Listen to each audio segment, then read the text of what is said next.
Any part of your wedding, if any part of your wedding is outdoors, you want to have a plan ahead of time. Even in Los Angeles, where I am based, where the weather tends to be more predictable all year round, it doesn't really seem to matter anymore because I feel like at least three of my weddings last year in Southern California, we had to deal with some bad weather conditions. And it was definitely a little bit last minute in terms of having to make those decisions. But, I had talked to my couples prior to that as well. Welcome to Wedding Planning Wednesdays, where I dive into my favorite wedding topic of the moment. I'm your host, Jane Yu, co-founder of UNS Events, where we plan, design, and DJ weddings that intentionally reflect who you are in its details. My main goal is to help engaged couples like you confidently make decisions throughout your planning journey. Now, before we dive into the wedding topic, I wanted to chat about something that's bringing joy in my life. I have been calling it the life enhancement tip of the week. And one of the little things that I've been really enjoying is I don't really drink coffee on a day-to-day basis because on the days that I work out, I have pre-workout, which has caffeine in it. So once I'm done with my workout, sometimes I need a little boost. And so I'll have my coffee, but I don't really go out and buy coffee, any kind of Starbucks or to a cafe or anything like that. And so these days I've been going to a neighborhood coffee shop on weekends sometimes when I go to a park nearby to take a walk, just to be outside because I'm usually home working. So on the weekends, I like to get outside and go walk around the park. And by the park is a coffee shop, super cute, called Kissaten Corazon. And Kissaten is in Japanese and Corazon is in Spanish. So I still haven't looked up the story behind the name of the cafe, but it's a really, really cute cafe. Kind of feels like a living room, and they have some really, really great coffee beans that I have never tasted before. It's called Tomodachi coffee, and it tastes a little bit like tea, but it's coffee. So it's really light. And so if you don't really like coffee, but you want a little bit of caffeine, then I feel like that might be something that you could try for sure. I'm not exactly sure where the coffee is roasted. If I do find out, I'll drop it in the description below, but I'll also drop their link in the description below. I love supporting small businesses in the area as much as possible. So going back to the weather, it is Earth Day today. And actually the past 2 weeks I was out. I didn't do Wedding Planning Wednesdays. You might not have noticed, or you might have noticed, but I didn't do it because I was sick and I just couldn't get it together. And usually I would push through, but I just didn't have the energy. So I decided to just take it off, take the couple of weeks off, and now I'm back energized and ready for it. But today is Earth Day. I've been trying to do monthly sort of themes. And so today I am going to talk about weather because Mother Nature just has her own way of doing things.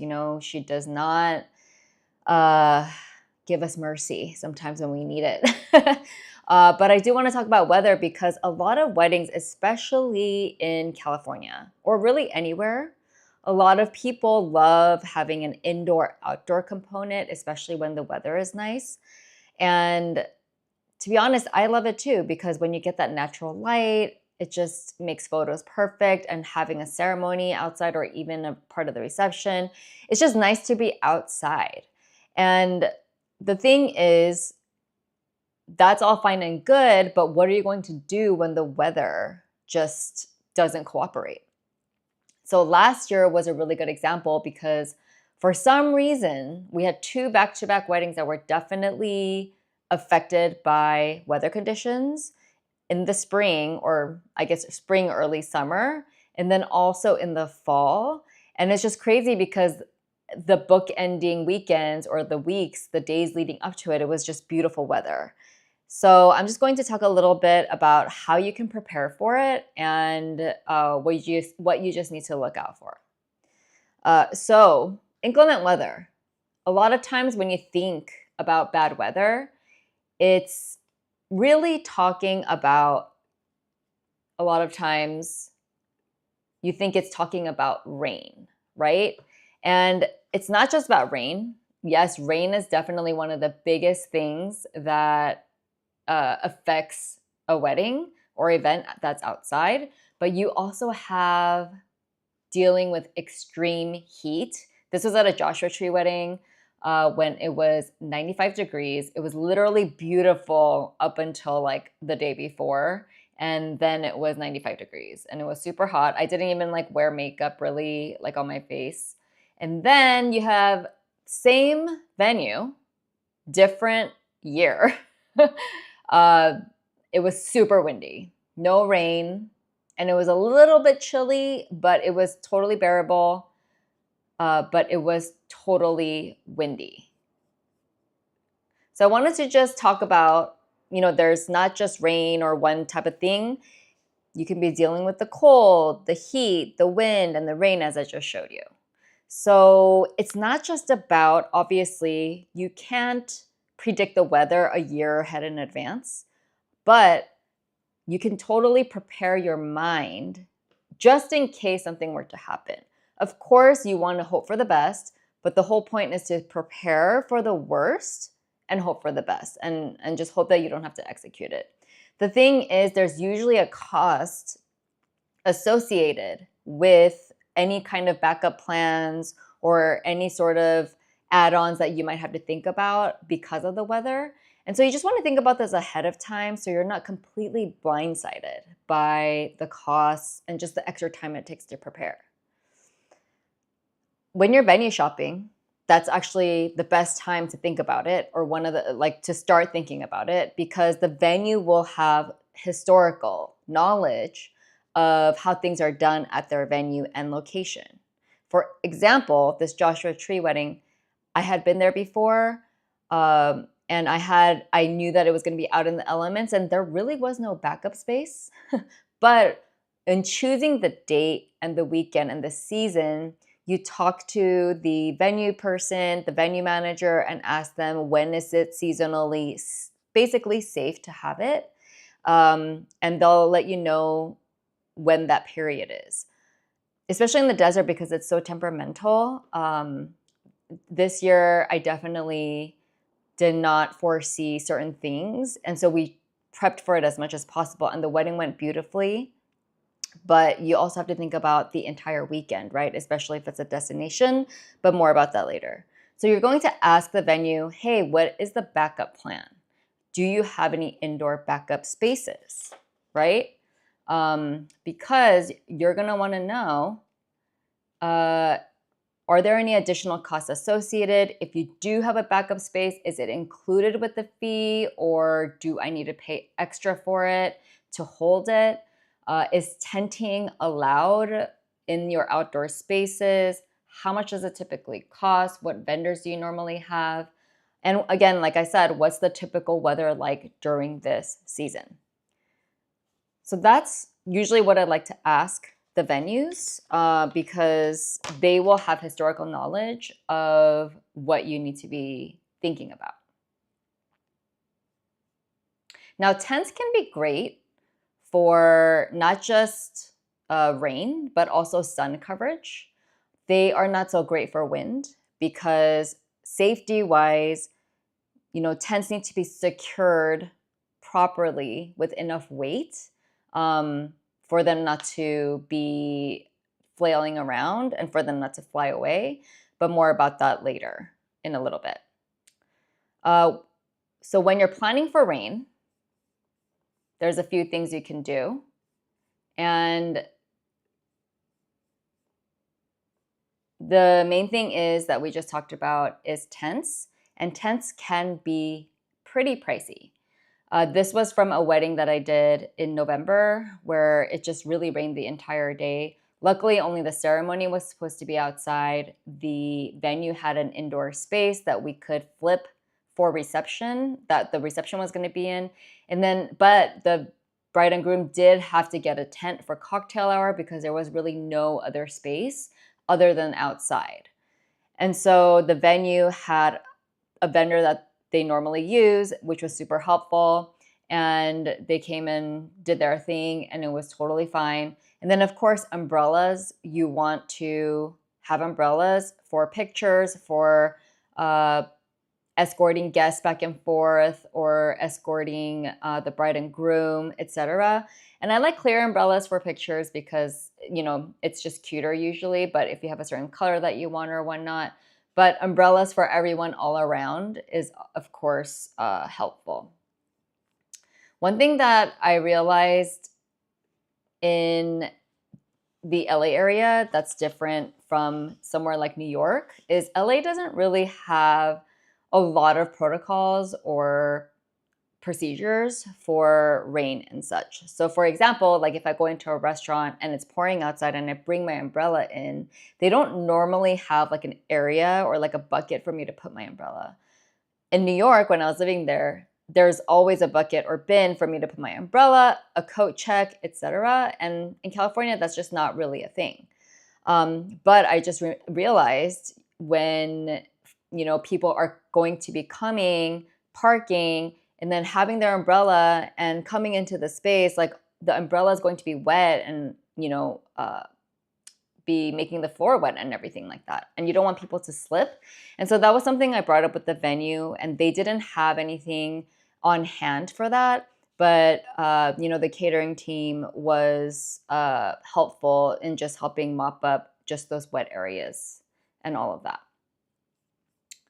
So that's for rain. I feel like rain's pretty straightforward. Sometimes you might need sidewalls if the rain's going to be particularly bad. You also want to think about what kind of floor you're on.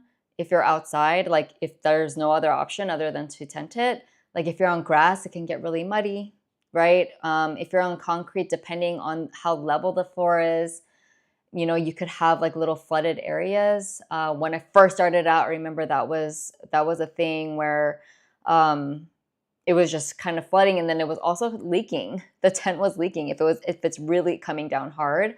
And so I've done events where you have to install like a pseudo gutter in the tent so that it all drains out on one side so it's not leaking in the tent. But that's additional labor, additional cost typically. But those are just some things to think about. John recently DJ'd a wedding where it was supposed to rain. It was forecasted in the rain, and the couple got a tent, a clear tent, because they were outside, and of course they wanted to enjoy being outside still. And so that way you could still at least see the sky and the greenery around and everything. And we get there, and the ceremony is still outdoors with no covering, and the backup plan was to just go into the inn that we were staying at and everyone would stand for the ceremony, which of course is not the most comfortable, but that was the plan. And it was an intimate group, so that would have totally been fine if that was going to happen. But it didn't rain, and it didn't rain the whole time, which was great. And unfortunately, the couple did have to spend the money. I'm not sure how they spent. But on the flip side, if they didn't have it and it did rain, then they would have been definitely, screwed. And so the only thing is about the tent, you usually have to confirm it a few days before at least. If it seems like there's going to be no rain that day and you just decide to cancel it, there sometimes is a window where you can cancel it, but you would still have had to pay for it because the company would have booked labor and planned for it and everything. So that's just a little gamble that you're going to have to think about, and a decision you'll have to make that week. But again, when you're venue shopping, if you find out how much the tent is going to cost in case you have to use it, then at least you'll know what that cost is and it won't just come out of nowhere. And maybe you can have some more buffer in other areas to help you pay for the tent if it comes to that. Or you might save money if you don't end up using the tent, but you had a bucket of money for it. The funny thing is with that wedding that John DJ'd, I heard from a guest, or I think maybe another vendor, that the bride, she really was hoping it wouldn't rain. And I heard that she found a witch on Etsy to do some ritual to make the rain go away. And whatever is going to give you a little bit of peace the week leading up to your wedding. And it didn't end up raining. So I think it all worked out and it was really, really great. And it literally started sprinkling when we were loading up the car to go home. So we just thought that was really great timing. Obviously, everyone was happy about that. The next thing, planning for heat, which is something that I hadn't dealt with until a few years ago. We had an entirely outdoor wedding where it was there was no indoor backup space, and it was on top of a hill. And luckily, it was no rain, but it was a heat wave. I think it was 110 degrees. And oh man, it was really, really rough. By 8 a.m., it was already 90 degrees. And I left to go do first look with the bride and groom. And my team called me and was like, it's so hot. Equipment is overheating. It's also really windy now. And they were just dealing with so much. And, there's only so much we could do. But leading up to that week, we were trying to troubleshoot what we could provide to guests. And, it's sun coverage. So we added umbrellas throughout, like large umbrellas throughout the space. We weren't going to be able to tent the whole area. It would have been way too expensive. And also, I think you need a permit in that space, which would have taken a while. We sourced parasols for all the guests. Made sure to have hydration stations. We had cold towels, imagine when you go to a spa, there's like super ice cold towels. Our hospitality staffing agency, the caterer staffing agency, basically, they had ice cold towels for the guests. And so we just did these different things. And honestly, by the time the guests arrived, 4:30 or 5, it was a little bit cooler for sure because the sun was starting to go down. I think sunset was probably like at 6:30, but the setup was really, really tough, for my team. And it just adds so much stress to everybody, when you're planning for any kind of weather condition, because it's it's just like adding a lot more unknowns to an already really overwhelming process. And so it was funny because after that wedding, the couple and I, we had dinner with them and we were just debriefing about everything that happened. And they had no idea because they wanted to hear the tea about everything that had happened.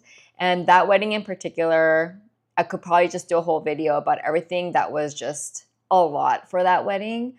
And it was fun to just like talk about it with them because they were so grateful about everything that we handled. And I remember for that wedding, John was DJing and, he had ice packs and things like that for his computer, but things were not working properly. And we were just like hand to God, like we had to make it work, right? And so luckily everything worked out. And by the end of by sunset and by dinner, it was pretty still.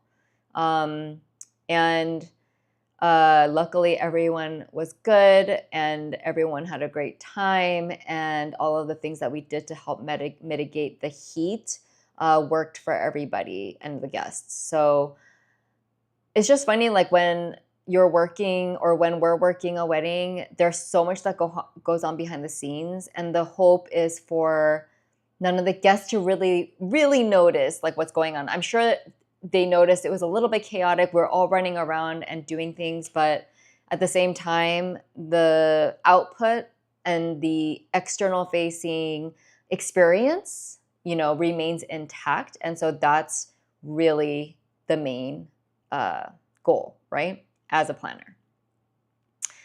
Now, that same wedding, wind was also, tough because it was like a really big open space. I don't have like pictures of it right now, but it was a very big open space. It's not an event space anymore, but it's like basically a huge lawn, and you section off areas for the ceremony, then cocktail hour, and then the reception. So everything's already set up when guests arrive. Now, when they go to ceremony and then they move to cocktail hour, we have to move all of the chairs from ceremony to the dining area. And imagine the dining table linens. They would not stop flapping. And luckily, it wasn't windy enough to the point where everything was flying off, but that could have easily been the case. And we couldn't use the chairs. If we had been able to use the chairs from the beginning, it would have held the linen down. But because of that, we were just going around and troubleshooting as best as possible.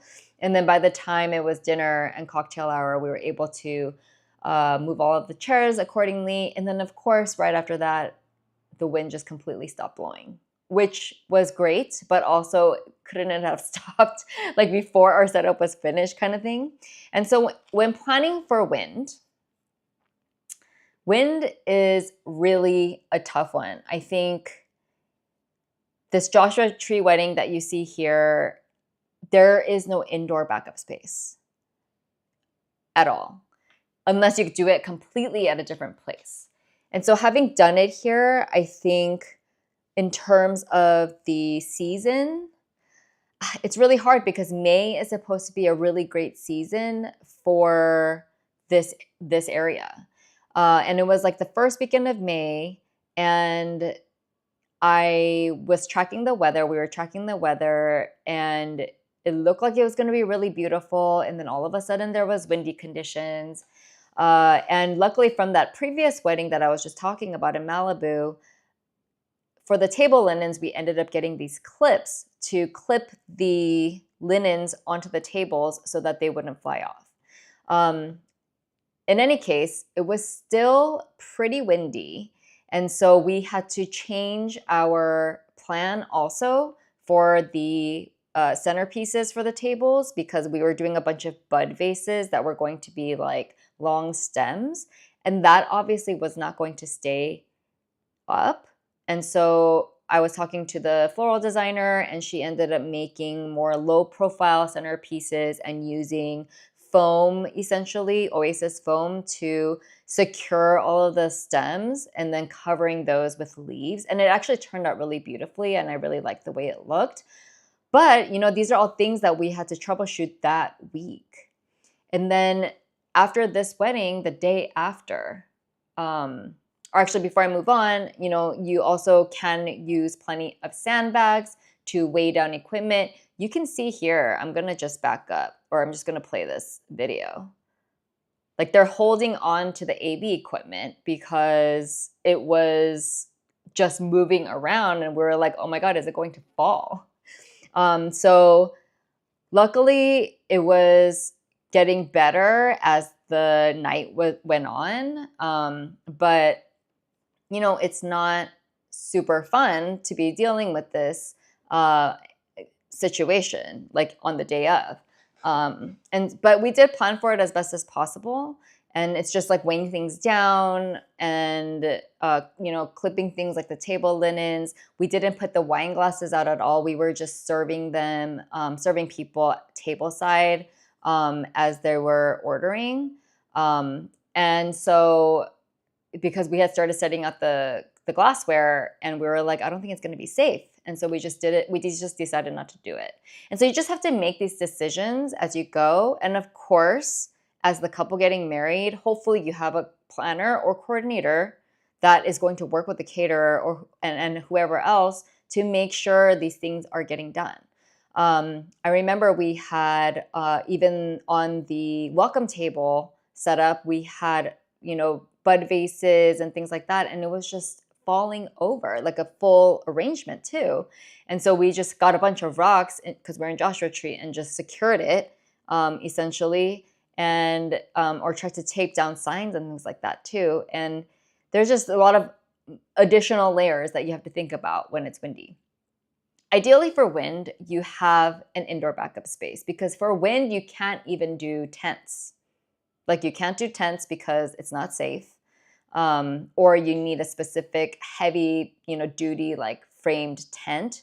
And I feel like for those depending how big they are, you might need to get a permit for it, also depending where you are. So it's not super ideal, but those desert weddings do turn out beautifully. But I have to say, they are pretty difficult for me. Um, so if you do plan to have a desert wedding, that's just something to think about. And maybe you want to think about, is there a backup space that I can consider, even if it's moving it completely inside? And so that would really be the only, like the best option if it's going to be super windy, because then otherwise it'll be super uncomfortable for your guests as well. And that's also something to think about. Luckily for this one, it worked out. But the day after it poured, which is completely like not typical for that season, and the rentals were being picked up on Monday. Because, a lot of times rental companies charge more for picking up on the weekend. So we did the pickup on Monday and we did not foresee the rain. It was not a part of the forecast. And so I had already, it was not part of my scope to stay for the pickup, which is usually fine. But the venue manager and the client and the family had to work to kind of move all of the items under coverage, which I was really grateful that they were open to doing that, because I did not want them to have to pay for damages.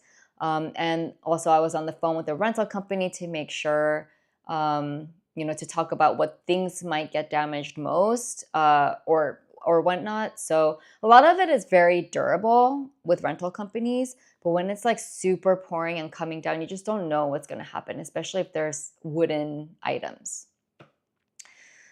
So that is my 2 cents about how to deal with inclement weather. I love spaces that already have a decent indoor space, because otherwise it just, sometimes the backup spaces are just not up to par with their outdoor spaces, or you have to pay so much more for a tent.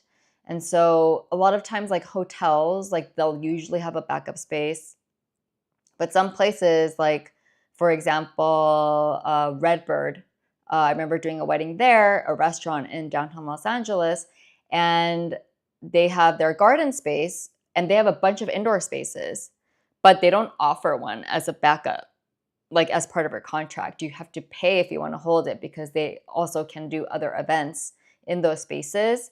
And so that's something that I hope venues can offer if they have the space, like to be able to include one in their contract, especially if it's during a season where it's really rainy, like right now. Because I feel like April, May tends to rain, or like November, it can rain. And so that's just something to think about, especially if your wedding is fully outdoors. You definitely want to think about all these things. If you found this video helpful, make sure to subscribe to my channel and hit that like button for me. It'll help more couples planning their intentional wedding discover my channel. Thank you always for your support, and I will see you next week. It'll be a little bit earlier this time because I do have somewhere to be next Wednesday evening, but I will see you next week regardless. I'm Jane Yu, and this is Wedding Planning Wednesdays. Have a good night.